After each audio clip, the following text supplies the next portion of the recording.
গল্পের শুরুতেই আমরা রবিনসন নামের ব্রিটিশ নেভির একজন অবসরপ্রাপ্ত সদস্যকে দেখতে পাই, যে বর্তমানে আগোরা নামের একটা ব্রিটিশ কোম্পানির সঙ্গে প্রায় 11 বছর ধরে যুক্ত আছেন। এই কোম্পানিতেই সে সামরিক বিভাগের প্রধান হিসেবে কাজ করত। এই কোম্পানিটার কাজ ছিল সমুদ্রের গভীরে ডুবে যাওয়া জাহাজগুলোকে খুঁজে বের করা। তবে এই কোম্পানি থেকে তাকে বরখাস্ত করা হয়, কারণ দিন দিন উন্নত প্রযুক্তি ও কাজের পদ্ধতি পরিবর্তনের কারণে কোম্পানিতে আর এত বেশি লোকের প্রয়োজন ছিল না। বেশিরভাগ কাজই মেশিনের দ্বারাই সম্ভব হচ্ছিল। এই রবিনসন সহ তার আরো কয়েকজন বন্ধুকে এই কোম্পানি থেকে বের করে দেয়া হয়। তবে সে যখন এই কোম্পানিতে ছিল সে খুব মন দিয়ে কাজ করত। এই কোম্পানির পেছনে টাইম দিতে গিয়ে সে তার পরিবারকেও ঠিকঠাক মতো সময় দিতে পারেনি। এই কারণেই তার স্ত্রী এবং তার মধ্যে ডিভোর্স হয়ে গিয়েছে, আর তার ছেলে এখন তার স্ত্রীর সঙ্গেই থাকে। কিন্তু যে কোম্পানির জন্য সে এত কিছু করলো, সেই কোম্পানি এখন তার বিপদের সময় পাশে নেই, আর এখন তার হাতে নতুন কোনো কাজও নেই। এরপর রবিনসন তার দুই বন্ধুর সঙ্গে একটা ক্যাফেতে গিয়ে দেখা করে, কারণ তাদের এখন প্রত্যেকেরই কাজ দরকার। দুই বন্ধুর মধ্যে একজনের নাম হলো ব্ল্যাকি এবং আরেকজনের নাম হলো ক্লাস্টন। দুই বন্ধু তাদের নিজেদের কাজ হারানো নিয়ে এত বেশি কষ্ট পায়নি যতটা কষ্ট পেয়েছে যখন শুনেছে রবিনসনকেও কাজ থেকে বের করে দিয়েছে, কারণ রবিনসন তো ক্যাপ্টেন ছিল। তার সাহায্যে এই কোম্পানির সমুদ্রের নিচে অনেক ডুবে যাওয়া জাহাজ খুঁজে বের করেছে। এত কিছু করা সত্ত্বেও কোম্পানির কাছে তার এখন কোনো মূল্য নেই। এরপরে কাজ হারানো তিনজন বেকার বন্ধু তাদের অতীতের বিভিন্ন সুখ দুঃখের কথা সেখানে আলোচনা করতে শুরু করে। কেউ তার কাজের জন্য পরিবারকে হারিয়েছে, আবার কেউ অনেক টাকা ঋণ করে ফেলেছে। তাদের তিনজনেরই এখন টাকার দরকার। ঠিক ওই সময়ে ক্লাস্টন আগোরা কোম্পানির একটা গোপন তথ্য তাদের সামনে তুলে ধরে। তাকে বরখাস্ত করার কিছুদিন আগেই কোম্পানিটার সঙ্গে একটা শেষ মিশনে যাওয়ার কথা বলেছিল। মিশনটি ছিল 1941 সালের নাৎসি জার্মানি বাহিনীর একটি ডুবে যাওয়া জাহাজকে খুঁজে বের করা। দ্বিতীয় বিশ্বযুদ্ধের সময় জার্মানি একের পর এক দেশগুলোর উপর আক্রমণ করে তাদের নিজেদের দখলে করছিল। রাশিয়া তো খুব ভালো করেই জানতো একটা সময় হিটলার তাদের উপর আক্রমণ করবে, আর এটা থেকে বাঁচার জন্যই রাশিয়ান সরকার হিটলারের সঙ্গে একটা চুক্তি করে। এই চুক্তি অনুযায়ী হিটলার রাশিয়ার কাছে প্রায় 2 টন সোনা চেয়ে বসে, আর বাধ্য হয়ে রাশিয়ার একটা জাহাজে করে সেই 2 টন সোনা হিটলারকে পাঠিয়ে দেওয়া হয়। কিন্তু সেই সোনা হিটলারের কাছ পর্যন্ত পৌঁছায় না। অত্যাধিক ওজনের জন্য সেটা জর্জিয়া এবং রাশিয়ার মাঝামাঝি একটা জায়গায় ব্ল্যাক সির অতল গভীরে তলিয়ে যায়। এরপরে 80-র দশকে প্রথম সেই জাহাজটিকে জর্জিয়ার একটা রিসার্চ খুঁজে বের করে। এরপরে রাশিয়া এবং জর্জিয়ার মধ্যে ওই সোনা নিয়ে বেশ কিছুদিন যুদ্ধের পরিস্থিতি সৃষ্টি হয়, যার ফলে এই বিষয়টি এখন আন্তর্জাতিক রাজনৈতিক বিষয়ে পরিণত হয়েছে। তবে যতদিন না তাদের মধ্যে একটা সমস্যার সমাধান হয়, ততদিন পর্যন্ত সমুদ্রের গভীর থেকে ওই সোনা কোনো দেশে উদ্ধার করতে পারবে না। কিন্তু কিছুদিন আগে গোপনভাবে এই কাজটা আগোরা কোম্পানি করার সিদ্ধান্ত নেয়, আর এর পেছনে কিন্তু লুকিয়ে আছে একটা গভীর রহস্য, যেটা আমরা গল্পের একদম শেষে গিয়ে জানতে পারবো। এইসব কথা শোনার পর তারা তিনজন পরিকল্পনা করে যে কোম্পানি তাদেরকে অপমান করে তাড়িয়ে দিয়েছে তাদের উপর বদলা নেওয়ার জন্য কোম্পানি সেখানে পৌঁছানোর আগেই তারা ওই $1 মিলিয়ন সোনা উদ্ধার করে ফেলবে, আর ওই সমস্ত সোনা তারা তিনজন সমান ভাগে ভাগ করে নেবে। তারা তিনজনই তো এক কথায় এই মিশনে রাজি হয়ে যায়। তবে এখানে তাদের অনেক টাকার দরকার। টাকার জন্যই তারা বড়সড় এক বিজনেসম্যানের সঙ্গে দেখা করে। তাকে তাদের এই পুরো প্ল্যান সম্পর্কেও জানায়। এত পরিমাণ সোনার কথা শুনে তো সেই বিজনেসম্যানও তাদের এই প্রজেক্টে ইনভেস্ট করতে রাজি হয়ে যায়। তবে তার একটা শর্ত থাকে, যতটা পরিমাণ সোনা সেখান থেকে তার প্রায় 40% ভাগ হিসেবে তাকে দিতে হবে, আর যদি 2 টনের থেকে বেশি সোনা উদ্ধার হয় তাহলে সে আরো 20% সোনা এক্সট্রা নেবে। এখন যেহেতু এই মিশনকে সম্পন্ন করতে হলে অনেক টাকার প্রয়োজন, তাই রবিনসন এবং ব্ল্যাকি তার এই কথায় রাজি হয়ে যায়, কারণ সে ছাড়া তাদের হাতে আর কোনো ভালো অপশন নেই। এর পরের দিন থেকেই তারা কিছু দক্ষ লোকেদের মিশনের জন্য টিম হিসেবে তৈরি করতে শুরু করে। রবিনসন মোট 12 জন সদস্যের একটা টিম গঠন করে, যেখানে তারা 4 জন রাশিয়ানকেও যুক্ত করে, কারণ যেহেতু তাদের এই মিশনটা জর্জিয়া এবং রাশিয়ার মধ্যে, তাই কোনো রকম বিপদ ঘটলে এই রাশিয়ানরা তাদেরকে সাহায্য করতে পারবে। এভাবেই কিছুদিন দক্ষ টিম এবং মিশনের সমস্ত পরিকল্পনা করতেই কেটে যায় আর অবশেষে সেই দিনটি চলে আসে। তবে দুঃখজনকভাবে রবিনসনের সেই বন্ধু ক্লাস্টন, যেই তাদেরকে সোনাগুলো সম্পর্কে বলছিল, সে ডিপ্রেশনে থাকার কারণে মারা যায়, যার ফলে তার পরবর্তী ক্লাস্টনেরই একজন বন্ধু টবিন নামের একটা ছেলে যেতে চায়, কারণ তার স্ত্রী প্রেগনেন্ট, তাই তার অনেক টাকার প্রয়োজন। এরপর রবিনসন তার একটা টিম নিয়ে বন্দরে একটা সাবমেরিনের কাছে গিয়ে পৌঁছায়, যেটা ওই ইনভেস্টরের অ্যাসিস্ট্যান্ট ড্যানিয়েল তাদের এই মিশনের জন্য জোগাড় করেছে, কারণ এই সাবমেরিন ছাড়া তারা জাহাজ পর্যন্ত পৌঁছাতে পারবে না। তবে এই সাবমেরিনটাকে দেখে সবাই তো অবাক হয়ে তাকিয়ে থাকে, কারণ এটা ছিল অনেক পুরনো। কিন্তু ভেতরে যাওয়ার পর রবিনসন দেখতে পায় যে সাবমেরিনকে বাইরে থেকে অনেক বেশি পুরনো মনে হলেও ভেতরে তার সমস্ত যন্ত্রপাতি ঠিকঠাক ভাবে কাজ করছে। এরপর রবিনসন সব রোল মেম্বারদেরকে কাজগুলো বুঝিয়ে দিয়ে সাবমেরিনটা চালু করার জন্য নাবিককে বলে দেয়। সাবমেরিনটির ভেতরে ভালোভাবে দেখার সময় রবিনসন সেখানে মাত্র 3টা লাইফ জ্যাকেট খুঁজে পায়। তবে তারা তো গ্রুপ মেম্বার ছিল মোট 12 জন, তাই এই লাইফ জ্যাকেট নিয়ে যাতে তাদের কোনো ঝামেলা সৃষ্টি না হয় এই কারণে সে ওইগুলো আগেই লুকিয়ে ফেলে। এরপরে সবাই মিলে ওই সাবমেরিনটিকে মিশনের জন্য প্রস্তুত করতে শুরু করে। পর্যাপ্ত পরিমাণ খাবার, ওষুধ এবং সব ডুবুরির পোশাকও তারা সাথে করে নিয়ে নেয়। তবে একটা সমস্যা হলো ওই পুরো জাহাজে যোগাযোগের জন্য একটা মাত্র রেডিও পায় তারা, কিন্তু রবিনসন রেডিওটিকে ব্যবহার করতে সবাইকে মানা করে দেয়, কারণ সে রাশিয়ান জলসীমায় কোনো রকম বিপদের সম্মুখীন না হয়ে এই মিশনটা কমপ্লিট করতে চাচ্ছিল। অর্থাৎ এখানে রেডিওর ব্যবহার করা মানেই রাশিয়ার নৌবাহিনীর রাডারে ধরা পড়া। রবিনসন যাত্রা শুরু করার আগেই সবাইকে মিশনের আসল উদ্দেশ্য সম্পর্কে জানিয়ে দেয়। $1,000,000 সোনা তাদের জন্য অপেক্ষা করে আছে। এর বাজার মূল্য এতটাই বেশি যে ওই টাকায় তাদের সবাইকে বড়লোক করে তুলবে, এমনকি সারা জীবনের মতো তাদের আর কোনো টাকার অভাবই হবে না। কথা শুনে সকলেই অনেক খুশি হয়ে যায়। তবে যখন তারা জানতে পারে যে এখানে বিনিয়োগকারী সেই ব্যবসায়ী তার ভাগ হিসেবে 40% পাবে, তখনই কেমন যেন সবাই চুপ হয়ে যায়, কারণ অনেকেই তার এত % নিয়ে যাওয়ার ব্যাপারে খুশি ছিল না। আর ওই বিজনেসম্যানের অ্যাসিস্ট্যান্ট ড্যানিয়েল রবিনসন যে সবাইকে এই কথা বলেছে এটাতে সে মোটেও খুশি ছিল না, কারণ টাকার লোভ মানুষকে হিংস্র করে তোলে। তাদের মধ্যে একবার মনে হয় যে একজন ক্রু মেম্বার কমে গেলে তাদের টাকার ভাগ বেড়ে যাবে, আর না হলে তারা একে অপরের শত্রু হয়ে উঠবে। এই কথাটা সত্য হলেও রবিনসন তার কথায় খুব একটা বেশি পাত্তা দেয় না এবং তার বন্ধুকে সমুদ্রের নিচে সাবমেরিনকে নিয়ে গাইড দেওয়ার আদেশ দেয়। ধীরে ধীরে ওই বিশাল সাবমেরিনটি সমুদ্রের নিচ দিয়ে তাদের যাত্রা শুরু করে, আর ড্যানিয়েলের কথা মতোই কিছুক্ষণের মধ্যে রাশিয়ানদের সঙ্গে সেখানে থাকা কিছু ক্রু মেম্বারদের দ্বন্দ্ব শুরু হয়ে যায়। রান্নার বিভাগে থাকা লিভচিনকো নামের এক রাশিয়ানের সঙ্গে ফ্রেজার নামের একজন ব্রিটিশ মেম্বারের কথা কাটাকাটি শুরু হয়ে যায়। অন্যদিকে ইঞ্জিন বিভাগে থাকা জায়েতসেভ নামের এক রাশিয়ানের সঙ্গে টবিনের দ্বন্দ্ব শুরু হয়ে যায়। আর এই খবর যখন রবিনসনের কাছ পর্যন্ত পৌঁছায় তখন সে সকলকে উদ্দেশ্য করে জানিয়ে দেয় যে তারা বর্তমানে একটা টিম হয়ে কাজ করছে। এই মিশনে প্রত্যেকেরই অবদান অনেক গুরুত্বপূর্ণ। মিশনকে সফল করতে হলে সকলকেই এক হয়ে কাজ করতে হবে, তবেই তারা সমানভাবে টাকার ভাগ পাবে।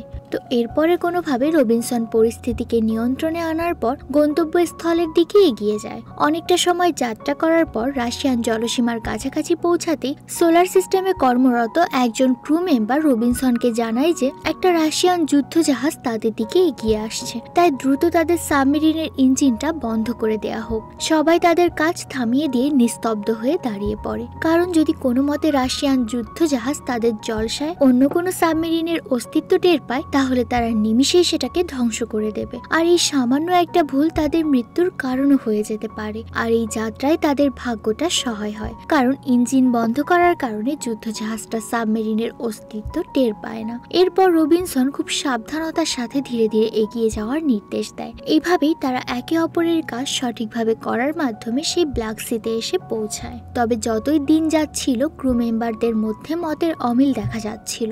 আবারও ওই সাবমেরিনের মধ্যে সামান্য একটা টিকিট নিয়ে রাশিয়ানদের সঙ্গে ব্রিটিশদের ঝগড়া শুরু হয়ে যায়। এই টিকিটের ফলাফল জানার জন্য তারা সেখানে রেডিওর ব্যবহার করে, যেটা শোনা মাত্রই তো রবিনসন প্রচন্ড রেগে যায়, কারণ এমনিতেই তারা ব্ল্যাক সিতে রয়েছে, আর তাদের এই সাবমেরিনের খবর যদি কোনো মতে রাশিয়ানরা পেয়ে যায় তাহলে তাদের সকলেরই প্রাণের ঝুঁকির মধ্যে পড়তে হবে। তাই রবিনসন এবার সেখানে থাকা একমাত্র রেডিওটাকে ভেঙে ফেলে, যাতে করে কেউ আর সেটার ব্যবহার না করতে পারে। রবিনসন তাদেরকে সেখানে আরো একবার বুঝিয়ে বলে যদি তারা সবাই একসঙ্গে মিলেমিশে কাজ করে তাহলেই সমানভাবে টাকার ভাগ পাবে, আর যারা এটা মানতে রাজি নয় তারা স্বইচ্ছায় এখান থেকে চলে যেতে পারে। রবিনসনের বলা এই কথাটা দুই পক্ষের মধ্যেই একটা ক্ষোভের সৃষ্টি করে। এরই মধ্যে ইঞ্জিন রুমে টবিন একটা ভুল করে বসে। এতে করে ব্ল্যাকি তো রেগে গিয়ে তাকে বকাবকি করতে শুরু করে, যেটা আবার ফ্রেজার নামের ওই ব্রিটিশ ক্রু মেম্বার দেখে ফেলে, যার ফলে সে ব্ল্যাকির সাথে কথা কাটাকাটি শুরু করে দেয় এবং এক পর্যায়ে তাকে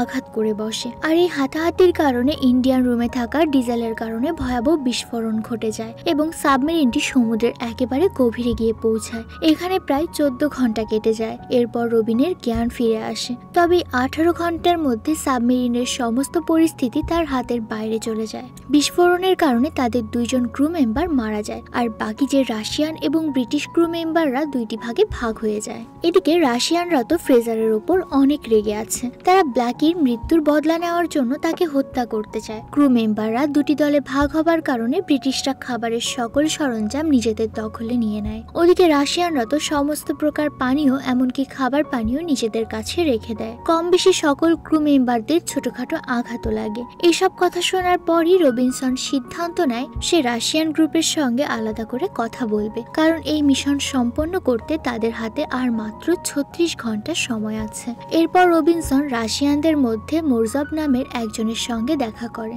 আর তাকে পরিস্থিতির গভীরতা সম্পর্কে জানায়, কারণ এখন সবকিছু ভুলে এই বিপদে তাদেরকে এক হয়ে কাজ করতে হবে, নইলে সবার এখান থেকে বেঁচে ফেরা অসম্ভব। তবে এত সব বিপদের মধ্যেও সৌভাগ্যবশত তাদের সঙ্গে একটা ভালো ঘটনা ঘটে। বিস্ফোরণের কারণে তাদের সাবমেরিনটি ব্ল্যাক সির একেবারে সেই স্থানে পৌঁছায় যেখানে ওই জার্মান সাবমেরিনটি ডুবে গিয়েছিল। তবে এখন তাদের কাজ হলো ওই সাবমেরিনের এক্সাক্ট লোকেশনটা খুঁজে বের করা, কিন্তু তার জন্য দরকার সোলার সিস্টেম, যেটা বিস্ফোরণের পরে অনেকটাই ক্ষতিগ্রস্ত হয়ে পড়েছে। তবে ওই সোলার সিস্টেমে থাকা রাশিয়ান গ্রুপ মেম্বার বাবা সোলার সিস্টেম খারাপ হলেও ডুবে যাওয়া সাবমেরিনটি খুঁজে বের করার অন্য একটা পদ্ধতি জানত। সে তাদের সাবমেরিনের গায়ে জোরে জোরে আঘাতের মাধ্যমে এক প্রকার তরঙ্গ সৃষ্টি করে সাবমেরিনটিকে খোঁজার কাজে লেগে পড়ে। আর অনেকক্ষণ ধরে এরকম করার পর তারা তাদের থেকে কয়েকশো মিটার দূরে একটা কিছু সন্ধান পায়। এদিকে রবিনসন, টবিন, ফ্রেজার এবং পিটারকে ডুবুরির পোশাক পরিয়ে সাবমেরিনের বাইরে গিয়ে ওই বস্তুটিকে পর্যবেক্ষণ করতে বলে।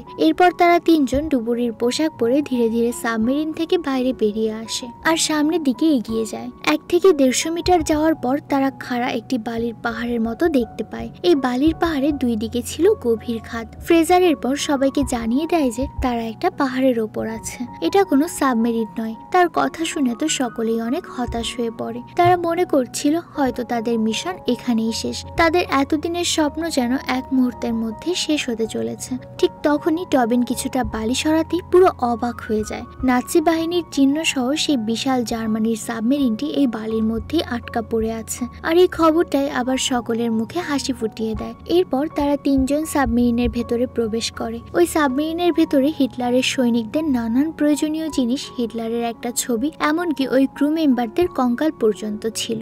আসলে ব্ল্যাক সির এত অতল গহ্বরে অক্সিজেনের পরিমাণ খুবই কম, এই কারণে সব জিনিসপত্র এখনো সেরকমই আছে। এইসবে খুব একটা গুরুত্ব না দিয়ে তারা এদিক ওদিক দেখতে দেখতে হঠাৎই সেই সোনার চকচকে বারগুলোকে দেখতে পায়। এরপর তারা সোনার বারগুলোকে একটা দড়ি লাগানো ট্রলির মধ্যে ভরে তাদের সাবমেরিনে নিয়ে যাবার চেষ্টা করে। তবে ওই ট্রলের অত্যাধিক ওজন এবং সমুদ্রের তলদেশের মাটি তো অনেকটা নরম, এই জন্যই ওই ট্রলিটিকে নিয়ে যেতে তারা 3 জনে প্রায় হিমশিম খেয়ে যাচ্ছিল। তবুও তারা হার মানে না, যে কোনো ভাবেই হোক সর্বোচ্চ ক্ষমতা দিয়ে তারা ওই ট্রলিটিকে ঠেলতে ঠেলতে একটু একটু করে সাবমেরিনের দিকে এগিয়ে যায়। কিন্তু ঠিক তখনই একটা দুর্ঘটনা ঘটে। তাদের ট্রলিটি সামুদ্রিক গভীর খাদের কাছাকাছি পৌঁছাতে কিছুবার সেই খাদের মধ্যে পড়ে যায়, আর পিটার সেগুলোকে ধরতে গিয়ে সেফটি রূপ ছিঁড়ে ওই গভীর খাদে পড়ে গিয়ে নিজের প্রাণটা হারায়। ফ্রেজার এবং রবিন যেমন তেমন ভাবে বাকি সোনার বারগুলোকে সাবমেরিনের মধ্যে নিয়ে আসে, যেগুলো তাদের ধারণা থেকেও অনেকটা বেশি ছিল। তবে পিটারকে হারিয়ে তারা সকলেই অনেক দুঃখ পাচ্ছিল, কিন্তু এবার তাদের যেভাবেই হোক এখান থেকে বেরোতে হবে। কিন্তু ক্রু মেম্বারদের সংখ্যা তো 1 জন কম, আর সাবমেরিন থেকে চালানোর জন্য 9 জন সদস্যের দরকার ছিল। যেহেতু আগে 3 জন মারা গিয়েছে, তাই রবিন এবার ড্যানিয়েলকে সাহায্য করতে বলে, কিন্তু এতে সে রাজি হয় না, কারণ সমুদ্রের যে পথ দিয়ে তারা পুনরায় সোনাগুলোকে নিয়ে ফিরে যাবে সেই পথের কোনো গোপন রহস্য সে জানতো। সেই কারণে তারা চাইছিল যে সোনাগুলোকে এখানেই ফেলে তারা সমুদ্রের সারফেসে উঠে যাবে, কিন্তু সারফেসে তো রাশিয়ান যুদ্ধ জাহাজে ভরা ছিল। তারা সবাই খুব কঠিন পরিস্থিতির মধ্যে পড়ে যায়। ঠিক তখনই ড্যানিয়েল রবিনসনকে একটা অবিশ্বাস্যকর সত্য কথা বলে। আসলে এই সবকিছুই ছিল আগোরা কোম্পানির পরিকল্পনা, তাকে ফাঁসানোর জন্য। মিশরের টাকা কোনো বিজনেসম্যান দেয়নি, দিয়েছে আগোরা কোম্পানি। কোম্পানিটি প্রচুর টাকার বিনিময়ে জর্জের সাথে একটা চুক্তি স্বাক্ষর করে। চুক্তি অনুযায়ী সোনাগুলো উদ্ধারের পর রবিনসন এবং টিম সহ সকলকে হত্যা করা হবে।